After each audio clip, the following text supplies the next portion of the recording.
Hi there, this is Janet Gershen-Siegel, and this is Module 4 of the Quinnipiac Ethics class, which is ICM 552. And I'm here today to talk about the ethics of using social media for job candidate screening. Subtitled, of course, Facebook, LinkedIn, Twitter, and Jumping to Conclusions. Social media is a minefield for potential employees. Today, actually, this was February 10th, 2015, The Guardian reported that teaching graduates were losing out on teaching jobs and opportunities due to certain information in their social media profiles.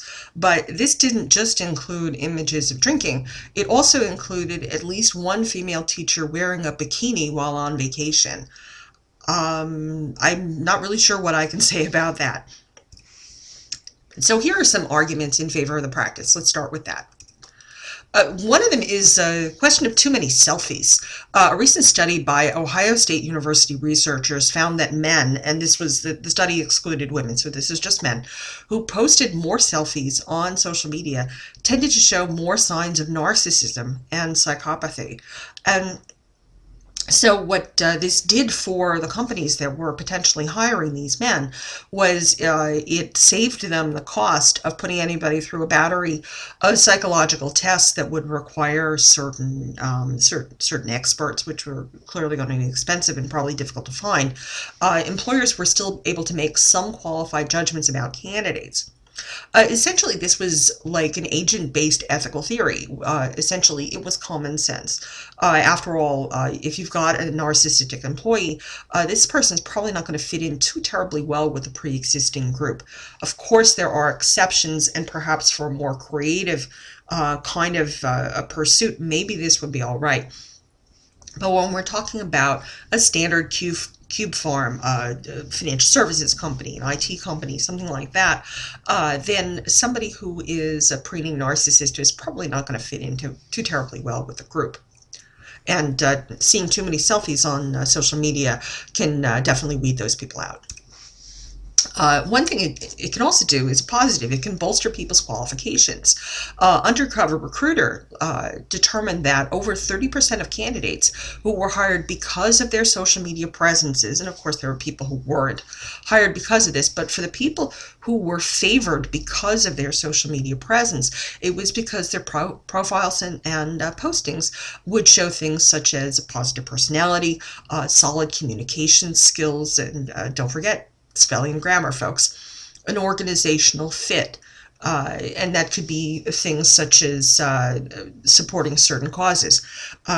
References, of course, which you definitely see on LinkedIn, and of course creativity could be demonstrated there. This is a utilitarian type of an argument in that it provides the greatest good for all. The potential employees would be seen in a positive light, and their profiles positively help them to land their jobs. So good all around. It's also inexpensive and easy. PayScale Salary News determined that the main positive of performing online searches on candidates is that they're simple and they're cheap. And when a search is performed by the hiring company and is not by a consumer reporting agency, it doesn't seem to be subject to the Fair Credit Reporting Act, although I'll tell you, I think the jury's kind of still out on that, and I'm not so sure I would trust that statement from PayScale Salary News. Again, this is a utilitarian situation. The greatest good is to be able to make swift judgments about potential employees before a large monetary investment is made. And this also goes along with there's a good 40% or so of candidates who are screened with their social media profiles before a phone call is ever even made saying, hey, we want you to come in for an interview, or maybe just have a phone screen. So it's a very early part of the process where a company is trying to weed down a big garbage can full of resumes, and they're going to be weeding through these and trying to figure out, well, we've got 200 resumes for one position, we've got to cut somewhere. So they're going to use social media. A lot of companies are going to be using social media for this, and when they do it at a very early stage of the process, it's a lot less expensive. Now here's some con arguments against the practice. First up, It's employer overreaction, and that goes back to what I was talking about in the beginning with this recent news story. Undercover Recruiter found that 9% of rejected applicants lost the contest to get a job because of images of them drinking. Now, I want to emphasize here, this is not underage drinking. This is not them providing alcoholic beverages to people who are underage. This was not drinking and driving. It was just drinking. It's a legal activity. And Undercover Recruiter didn't even separate out, say, maybe an image of somebody who was so stinking drunk that they didn't know their own name. This is anybody. This is people at a party holding a red Solo cup that had some mysterious liquid in it. So this kind of jumping to conclusions misplaces the categorical imperative as far as I'm concerned. And my question is, do Kantian ethics really apply to adults just having an occasional alcoholic beverages in the privacy of their own homes, or perhaps in the privacy of their friends' homes? I mean, wouldn't most hiring managers fail this test?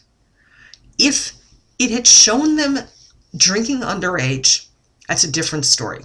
If it had shown them providing alcoholic beverages to underage persons, hey, string them up. Same thing with drinking and driving. Throw the book at them. I'm perfectly fine with that. But this is just people drinking, engaging in a perfectly legal activity. Complete employer overreaction, as far as I'm concerned. Second reason is we've got turned off candidates.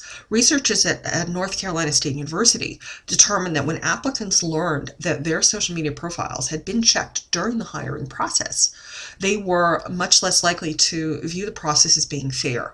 And that was even the case when they were offered the job in question. So they got the prize, they got the job, but they still felt it was intrusive. And this colored the experience for candidates. So these unforeseen consequences appeared to stem from a rule consequentialism theory. So the hiring manager, of course, means well. I mean, it's not like they're out to get them or anything. But even the successful job candidates ended up resenting the intrusion, and the fact that they got the big prize, the job offer, didn't make them feel any better about the procedure. And finally, it's the wrong revelations. And once again, going back to Pay Scale Salary News, they found that a check of candidates' social media profiles could potentially result in employers learning all sorts of things that would be either misleading or would be violating privacy, or would be the kinds of things that under equal employment opportunity just plain wouldn't be allowed to be known. Such as your marital status. I mean, after all, it's front and center on Facebook. It says whether you're in a relationship or who you're with. It can show your sexual orientation. If I show that I don't have a husband, if I show that I have a wife, then that's pretty obvious what my sexual orientation is. It will show your age. After all, your birthday is front and center.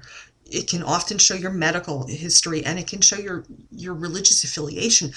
All of these things are the kinds of stuff that employers can't ask, yet it's served up on a silver platter in social media. This essentially turns a utilitarian argument on its head. So in an effort to promote a greater good, the hiring manager ends up doing the opposite and completely poisons the process. They learn things they're really not supposed to. My conclusion is that I think that hiring managers are quite easily tempted to check social media for information on candidates. It's easy and it's cheap, and it can sometimes provide them with some real insights, whether positive or negative, and those can either bolster or undercut a person's candidacy. And I mean, I don't dispute that there are people out there who are looking for work who are not who they say who they say they are, that there are people out there who are falsifying their credentials. So I'm not against that, and I know why they're doing it, and I know that they basically mean well. On the other side of the coin, however, candidates tend to find the checking of their social media profiles to be rather intrusive. The wrong information can be revealed, and employers can easily inappropriately overreact. And like I said before, just holding a cup of beer or something that even looks like beer in somebody's candidacy, I mean, I just personally, I just think that that's nuts when you're not talking about when you're talking about something that is a perfectly legal activity.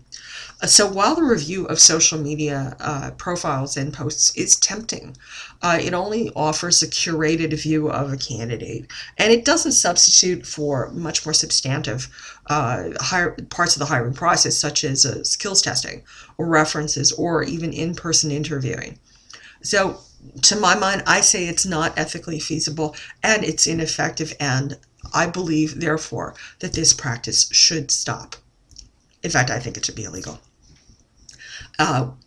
So I thank you for listening. This is Janet Gershen-Siegel for ICM 552, the ethics class. This is Module 4. Thank you. Bye-bye.